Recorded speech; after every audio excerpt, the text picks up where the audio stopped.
Hi everyone, j'espère que vous allez bien. On se retrouve aujourd'hui pour un nouvel épisode et aujourd'hui on va à nouveau parler d'identité.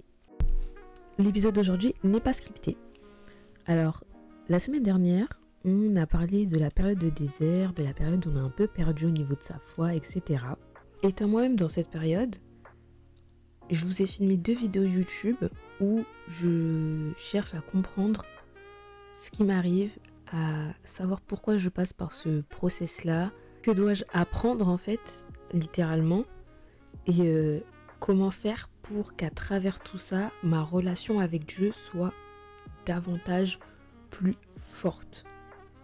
Et durant ce temps-là, j'ai eu pas mal de révélations, j'ai appris pas mal de choses, et l'une des choses qui est énormément ressortie durant ces dernières semaines, c'était la notion d'identité. Dieu m'a interpellée de façon très random sur le sujet. Bon, déjà j'avais quelques hints par-ci par-là, mais la façon dont Dieu m'a attrapée, c'est en regardant le film Legally Blonde. Donc je crois que c'est... je sais plus c'est quoi en français. Je crois qu'en français c'est La Revanche d'une blonde.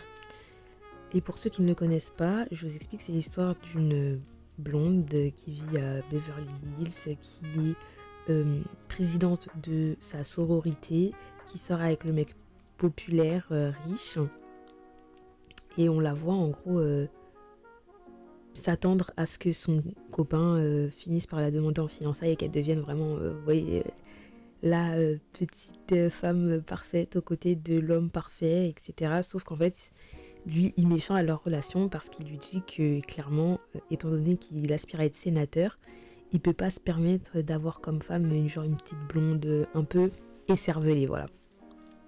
Et que voilà, il va à Harvard, donc il faut qu'il soit avec une femme de son standing. Donc elle, ce qu'elle fait, c'est que du coup, après avoir fait un petit coup de blues, elle décide de s'inscrire à Harvard, voilà, là où il part faire des études de droit, et elle se dit que du coup, si je réussis à aller à Harvard, il va voir que je suis pas bête et il va vouloir se remettre avec moi. Que nenni. Parce que du coup, une fois arrivée à Harvard, elle apprend qu'en fait, le garçon s'est mis en couple avec une autre fille qui est du coup son opposé en fait, qui est brune, pas très féminine, super intelligente, famille de personnes haut placées, voilà, qui a plus d'argent même que son ex-petite amie, et qui sont déjà fiancés, voilà. Et du coup, elle tombe de 10 000 étages, mais ce qui se produit, c'est que en travaillant pour aller à Harvard, elle a fini par se rendre compte que non seulement elle était intelligente, voilà, qu'en plus, elle aimait bien le droit, et du coup, en fait, ce qui, à la base, était fait pour récupérer son ex, a été, en fait, une révélation sur sa vocation. Et en fait, elle s'est rendue compte que le droit, elle aimait bien. Pourquoi ? Parce que ça lui permettait de faire ce qui était juste à son échelle. D'apporter un sentiment de justice dans ce monde à son échelle. Être là pour les personnes qui n'ont pas leur voix et les personnes accusées à tort, etc. Donc ça, c'est ce que j'avais retenu du 1. Et ensuite, en regardant le 2, il y a cette notion de... on essaye un peu de la rabaisser parce qu'en fait, c'est une fille qui est très girly, très rose, très blonde, très enjouée, etc. Et que du coup, on prend un peu comme pour une imbécile. On la prend pour une abrutie parce qu'elle est aussi naïve, malgré tout, même si elle est très intelligente, elle est très naïve. Et en fait, on essaye de lui retirer ça à travers de la méchanceté, des coups bas, en lui faisant comprendre qu'en fait, si tu penses que tu vas réussir dans le monde du droit, en fait, en étant tel que tu es, c'est fichu. Donc du coup, elle, ça la démoralise un peu. Elle se demande est-ce qu'au final, elle a vraiment les épaules pour tout ça ? Est-ce qu'elle est faite pour tout ça ? Je vous épargne plein de détails, mais franchement, je vous conseille d'aller regarder ce film. Et en fait... Au fur et à mesure du film, en fait, on voit que là où les gens voient sa façon d'être comme une faiblesse, dans son métier, au final, ça s'avère être sa force. Le fait qu'elle soit girly, une fille de sororité, super enjouée, etc. Ça fait qu'elle crée de la sympathie autour d'elle, en dehors du monde du droit, etc. Donc les gens sont très sympathiques avec elle, ils cherchent tout de suite à l'aider et se sentent en confiance avec elle. Elle a toute une communauté derrière elle, parce que du coup elle doit faire voter une loi et il faut qu'il y ait des signatures, etc. Mais du coup sa popularité, sa gentillesse, le fait qu'elle soit aussi ancienne présidente d'une sororité fait qu'elle a toute une communauté derrière elle qui peut la pousser dans tout ce qu'elle fait. Et on sait très bien comment ça fonctionne les sororités aux États-Unis. C'est quelque chose où vous êtes là les uns pour les autres à vie. En fait, c'est vraiment un réseau que vous avez à vie et de par un certain code d'honneur, vous devez être là les uns pour les autres à chaque instant, quoi. Bon, du coup, au final, tout se passe bien. Elle réussit à faire voter la loi qu'elle voulait faire, tout ça. Et voilà, elle a un happy ending. Elle se marie à l'homme de sa vie. Bref, comme je vous ai dit, je vous épargne les détails. Mais ce que j'en ai ressorti de tout ça, c'est que dans ce monde, on essaye vraiment de faire en sorte de tous nous conformer et de tous nous mettre dans une case. Mais au-delà de ça, parce que je vous en ai parlé dans mon premier épisode sur l'identité, on cherche vraiment à nous faire croire que ce que l'on est, les valeurs que l'on prône, ne sont pas normales. Et malheureusement, on va finir par y croire et vouloir du coup se conformer au risque de finir par être perverti par les valeurs, c'est un bien grand mot, parce que pour moi c'est pas des valeurs, mais les valeurs de ce monde. Et du coup,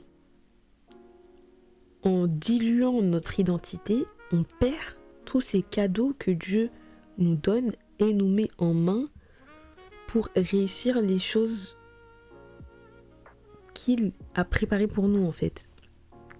Pour avoir les bénédictions qu'il a préparées pour nous, pour tracer le chemin qu'il a préparé pour nous, pour aller sur la voie qu'il avait pour nous, pour au final atteindre notre destinée. Et donc, au plus je réfléchissais, au plus je me suis rendu compte que cette année 2025, pourquoi elle a été aussi compliquée pour moi, c'est parce qu'en fait, j'étais un peu prise entre deux feux, on va dire, entre poursuivre vers mon chemin avec Dieu, là où il y a ma véritable identité, et aller entre guillemets du côté de la facilité et suivre un peu l'identité que le monde essaye de me donner. Sauf qu'au final, je suis un peu restée sans rien faire, on va dire, je suis un peu restée entre les deux. Et on pense toujours qu'en ne faisant pas de choix, voilà, on est neutre, ça ne nous touche pas. Sauf qu'en ne faisant pas de choix, on fait déjà un choix, parce qu'on ne choisit aucun des deux. Et au final, Dieu, si tu ne le choisis pas, même si tu choisis, entre guillemets, tu te dis que tu choisis pas l'autre côté, si tu ne choisis pas, t'es de l'autre côté automatiquement, en fait. Et du coup, je me suis retrouvée à nouveau avec les mensonges du monde et ça m'a complètement retournée, ça m'a perdu, ça m'a fait oublier qui j'étais vraiment et ce pourquoi Dieu m'a mis sur cette terre, ce pourquoi Dieu m'a appelé. Et je pense qu'on est pas mal parfois à se retrouver dans ce moment un peu d'entre-deux où il y a un combat intérieur entre ce que le monde veut nous faire croire que l'on est et ce que Dieu nous dit que l'on est et ce que l'on pense que l'on est. Et il est important que durant ces moments-là, on s'accroche à Dieu au maximum, même si c'est extrêmement difficile, parce qu'en fait, si on ne s'accroche pas à lui, on finit par croire d'autres mensonges que le monde va nous mettre en tête. Parce qu'on a déjà une image de nous basée sur ce que le monde nous a mis en tête. Mais là, ça donne la voie au diable de pouvoir rajouter des mensonges encore et encore et encore, et au final nous perturber tellement qu'on finit par ne plus savoir qui on est. Et pour ma part, ça a été un gros problème parce que, étant dans la quête de ma vocation, de ce que je veux faire de ma vie, ne pas savoir qui je suis réellement impacte ma découverte de ma vocation. Parce que pour découvrir ce pourquoi je suis amenée, je dois savoir qui je suis d'abord. Et je pense que pour toutes les personnes qui sont dans cette crise de la vingtaine, qui quittent l'adolescence et qui rentrent dans l'âge adulte, il y a ce moment-là qui peut être assez long pour certains, d'autres qui peut être bref, et il y en a certains qui ne l'ont pas du tout. Mais du coup, je n'arrive pas à savoir ce que je veux faire de ma vie, ce qui pourrait, entre guillemets, me procurer du plaisir et me permettre d'avoir une situation stable. Pourquoi ? Parce que je n'arrivais pas à savoir qui j'étais réellement. Et lorsque je l'ai su, 2024, je ne m'y suis pas accrochée. Par peur que ce soit trop difficile, par peur de ne pas avoir du coup les mêmes opportunités. Et donc j'ai choisi la facilité et je me suis diluée. Et au final, oui, ça m'a apporté certaines opportunités, mais moi de mon côté j'étais pas heureuse parce que j'avais l'impression de ne pas pouvoir être moi-même. Durant cette année 2025, j'étais tellement focalisée sur ce que le monde voulait que je sois et l'idée de celle que je pensais que je devais être sans réaliser que je changeais. J'étais persuadée de stagner alors que j'évoluais en fait, mais là où Dieu estimait que c'était nécessaire. Et ça, tu t'en rends pas compte tant que tu ne cherches pas à savoir quelle est ta véritable identité et surtout quelle est ton identité en Christ. En voulant faire les choses à ma façon, avec les barèmes du monde, je me suis perdue car j'ai voulu m'enfouir dans des choses qui ne me ressemblaient pas en fait. Dieu a fait de moi une nouvelle personne et je suis déjà en train de devenir quelqu'un selon la vision de Dieu.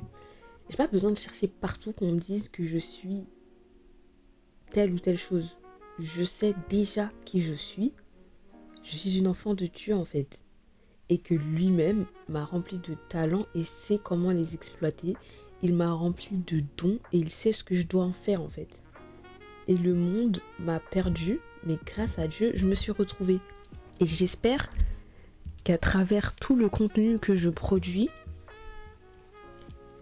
vous arriverez vraiment à trouver qui vous êtes vraiment à travers les yeux de Dieu. Parce qu'une fois que vous n'avez ne serait-ce qu'une once de la vision de Dieu sur vous, ça vous apporte tellement en termes de confiance, en termes de clarté, en termes d'assurance, en termes de...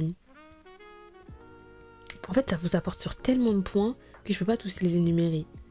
Mais prenez le temps de vous demander, est-ce que actuellement, le pourquoi du comment vous vous sentez un peu perdu, dérouté, à côté de la plaque, etc. Ça serait pas parce que vous essayez de vous conformer à quelque chose pour lequel Dieu vous attend ailleurs. Vous essayez de ressembler à quelque chose que Dieu ne souhaite pas pour vous. Vous choisissez de ne pas choisir en n'allant pas vers ce que Dieu attend de vous et en n'allant pas forcément entre guillemets vers le monde et en pensant qu'en restant au milieu, ça va vous protéger.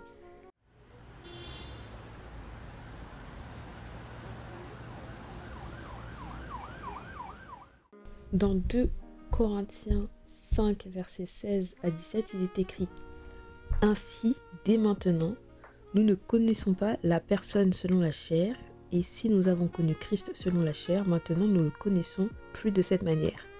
Si quelqu'un est en Christ, il est une nouvelle créature.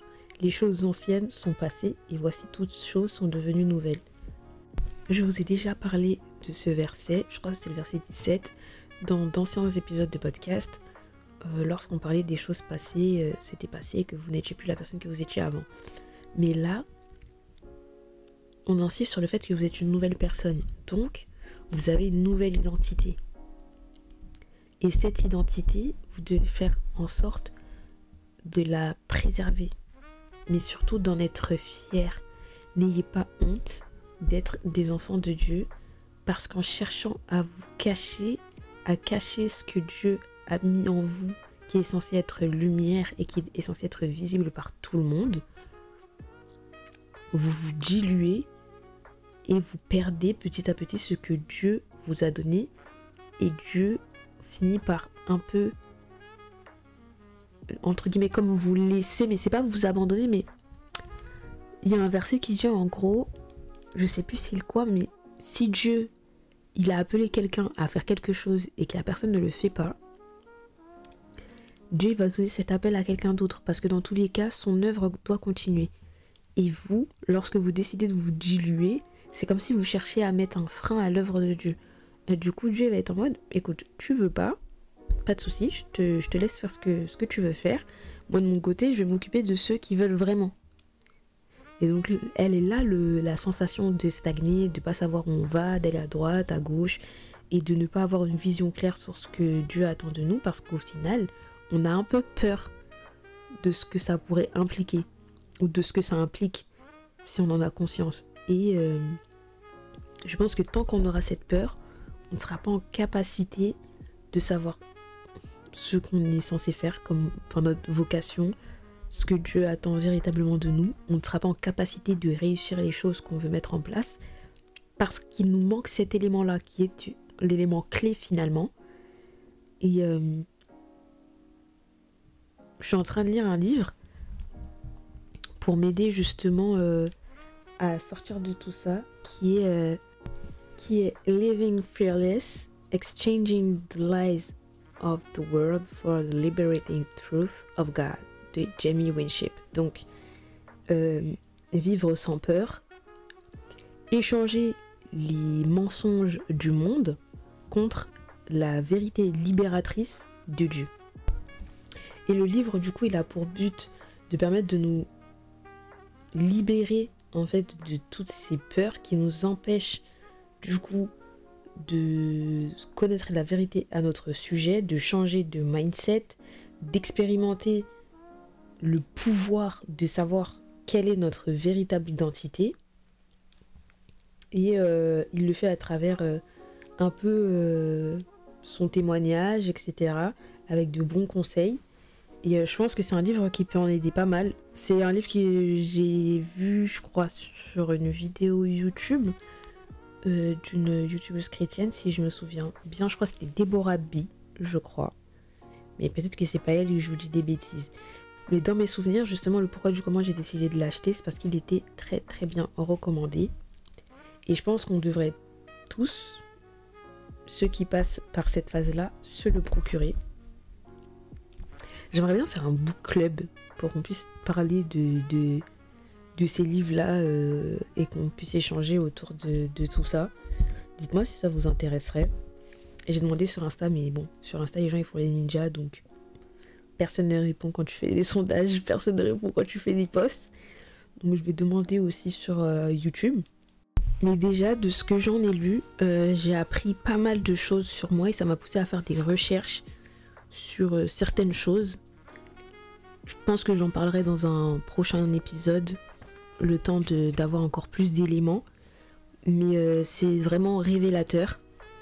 Et j'ai pris un deuxième livre que j'ai pas encore commencé, parce que j'ai pas fini l'autre. Et c'est The Art of God de John Bevere. The Outstanding Way a Healthy Fear of God Transform Your Life. Donc en gros, comment la crainte envers Dieu peut transformer notre vie. Et John Bevere, c'est tout simplement l'auteur de X multiplier votre potentiel divin. C'est un auteur que j'aime beaucoup, beaucoup, beaucoup, beaucoup. J'aime vraiment sa façon d'écrire. Et en fait, sa façon d'écrire, elle touche. Je sais pas comment l'expliquer, mais elle me touche, elle me parle.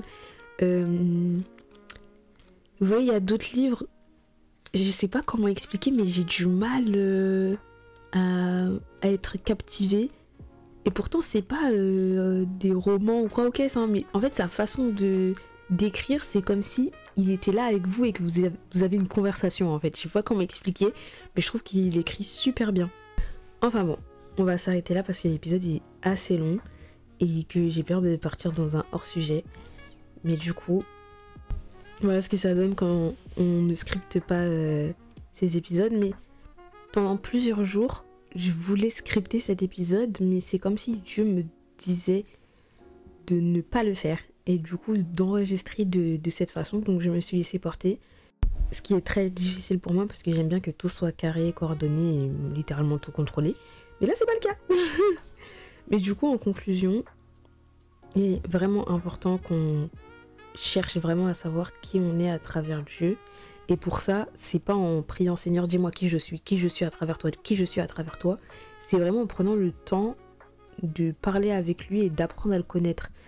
Et il y a ce verset qui paraît bateau, qu'on répète tout le temps, mais je pense que c'est vraiment un mantra qu'on devrait se réciter tout le temps, dans le sens où c'est la base même de notre relation avec Dieu. C'est seek first the kingdom and all will be added. C'est-à-dire vraiment chercher d'abord le royaume de Dieu et ensuite tout vous sera donné. C'est-à-dire qu'il faut vraiment en premier lieu construire sa relation avec Dieu, parler avec Dieu, prier, chercher à le connaître, lire sa parole, etc.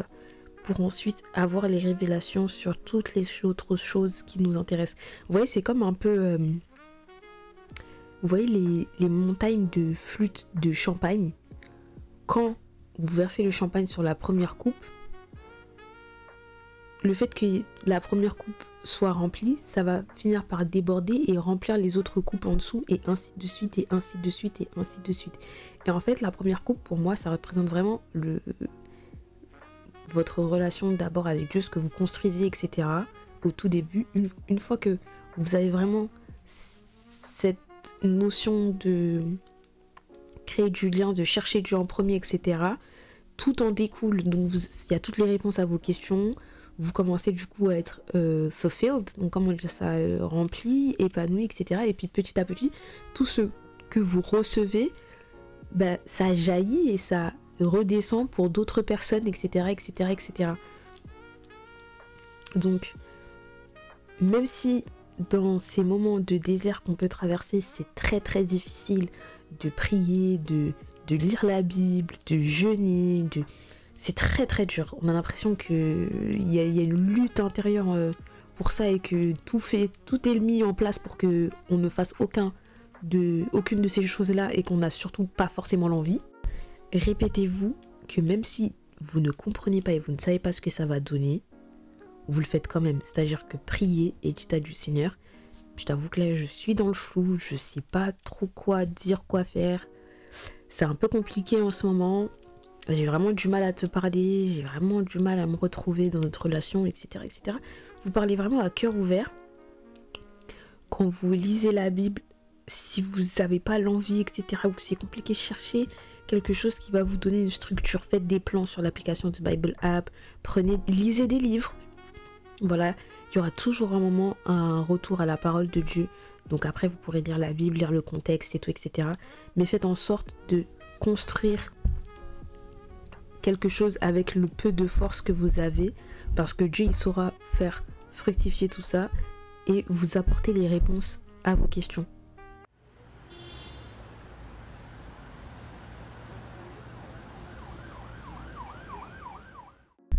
Alors on va faire une petite prière. Seigneur mon Dieu, je viens à toi ce soir car nous sommes beaucoup à traverser cette zone de désert, ce moment où on ne sait pas trop ce qui se passe, où on va, qui on est, ce qu'on doit faire. Et toi seul peux nous ramener sur le droit chemin. Toi seul peux nous éclairer, toi seul peux nous dire là où tu nous attends et qui nous sommes. Nous sommes un peu tiraillés par ce moment où le monde essaie de nous dire qui nous sommes et toi tu es là pour nous rappeler qui nous sommes. Alors Éternel des armées, donne-nous la force de pouvoir nous accrocher à notre relation avec toi. Donne-nous la force de pouvoir pousser les recherches pour savoir qui tu es vraiment, pour te connaître davantage et faire en sorte que, à travers l'enrichissement de notre relation, nous pouvons avoir les réponses à nos questions. Je te remercie pour ce moment, pour ce podcast et j'espère que ça touchera toutes les personnes qui en ont besoin. Je te remercie d'être là pour nous, de nous garder, de nous protéger et de nous guider surtout. Et de faire les choses pour nous, même lorsque l'on ne les comprend pas et qu'on n'a pas l'impression qu'elles sont là pour nous. Je te remercie parce que qu'importe ce que tu fais, tout est bon et tout est fait selon ta volonté. Et j'ai ainsi prié. Amen.